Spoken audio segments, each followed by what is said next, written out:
In this video, I will give you 5 essential tips for dealing with the police during a traffic stop.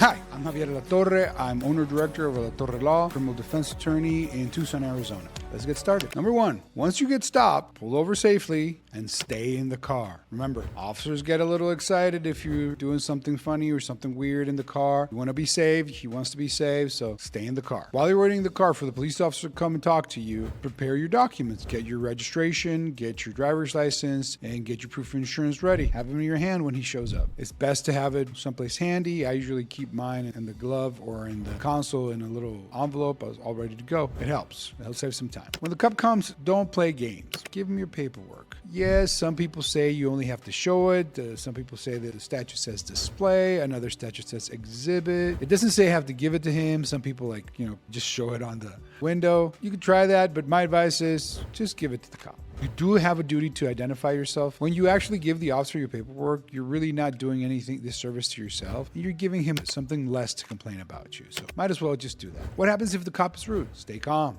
In that situation, he has the power, not you. So stay calm, stay respectful, be nice. Remember, your only goal in that encounter is to let it end as amicably and as fast as possible so you can go on your way. Even if you're dealing with a cop who has a motive to actually do something more than just a traffic stop, the less time that encounter takes place, the less he has to actually say something or do something or charge you with. Make it as short and sweet as possible so you can go back on the road. Remember, if you play games with the cop can also play games with you. Remember, being nice and not playing games does not mean you waive your rights. Never waive your rights. Number 2, you don't have to answer questions. This is a consensual encounter. You have certain obligations. Identify yourself as a driver. Show your driver's license. You should also provide your registration and your proof of insurance to avoid more complications with a cop, okay? Basic chit-chat, maybe okay. Hey, good afternoon, good evening, whatever. That's innocuous at best, but you don't have to. Now, cops usually have this things like, you know why I stopped you? You don't have to answer that question. You know how fast you were going? You don't have to answer that question either. Especially, let's say you are speeding. He's one of those RoboCops that claims he can actually clock speeds with his eyes. So don't admit it. Don't admit you were going over the speed limit, but don't lie.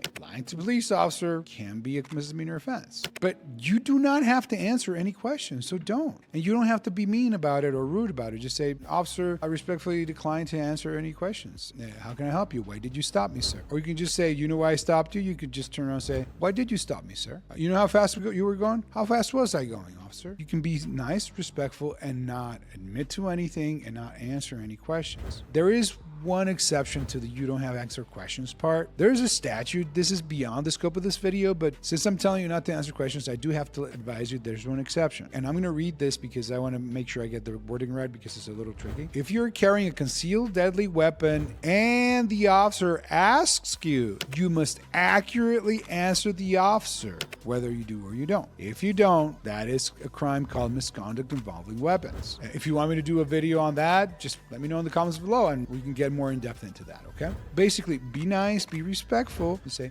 officer, I respectfully decline to answer any questions. Am I free to leave? As soon as he says, no, you're not free to leave, ask for an attorney. If you are not free to leave, you have the right to have an attorney present before any questions are asked. If the officer actually confirms to you, you are not free to leave, I don't care what he calls it, a detention, a momentary conversation pending for me to make sure that everything is okay. If you are not free to leave, whatever name he chooses to give it that day, because they have a bunch of names for it because they don't want to call it an arrest, right? I don't care what you call it. If I'm not free to leave, I have a right to an attorney before I answer any questions, and I'm going to exercise that right. And again, don't be mean about it. Don't be rude about it. Just be nice, but be very, very, very, very clear. I want a lawyer before I answer any more questions. I do not wish to speak to you, officer, anymore. I am exercising my right to remain silent. As soon as you're not free to leave, you have a right to shut up and ask for a lawyer, and that's what you should do. If he asks you to get out of the car, you kind of have to. Officers usually kind of want to get you away from the vehicle to their vehicle. Sometimes it's for officer safety. Other times it's for other reasons. But for the most part, kind of have to do it. According to the law, if you willfully refuse to comply with a lawful order or direction of a police officer invested by law with the authority to direct, control, or regulate traffic, that's a misdemeanor offense. Usually what they do is they take you out of the vehicle and they walk you down to their patrol car, and then there they start asking you questions.